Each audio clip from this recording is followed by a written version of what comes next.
হাতীজান বজাৰ পাৰ হৈ আমাৰ ৰাস্তা পাৰ হৈছে বৰদোৱা কলেজৰ ওচৰতে বৰদোৱা কলেজ মানে বৰদোৱা কলেজৰ বেক চাইডে আছে বৰ্তমান এতিয়ালৈকে কিবা ক্ষতি কৰিছে নেকি প্ৰথমতে আমি এইটো শুনা এইটোৱে গম পোৱা নাই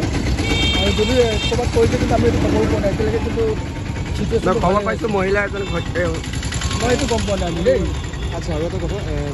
বৰ্তমান আপোনালোকে ফৰেষ্ট মানে খবৰ দিছে নে নাই ফাৰ্ষ্ট মানে আমাৰ লগতে আছে বৰ্তমান যত্ন কৰি আছে যত্ন কৰি আছোঁ আমি ধৰিবৰ কাৰণে মই মানে তেওঁলোকে এতিয়া কোনো হেৰি যোৱা নাই ইফালে গৈ আছে আমাৰ মানুহৰ ভিৰৰ কাৰণে মানে কিনি যাব পৰা নাই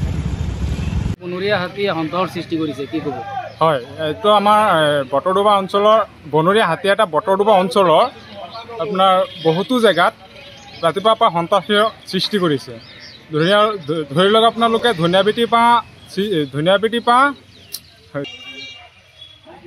ধনিয়াবিটিৰ পৰা হান্তিজান পাৰলৈ আপোনালোকৰ ৰাতিপুৱাৰ পৰা দৌৰি এতিয়া আপোনাৰ হান্তিজান বজাৰৰ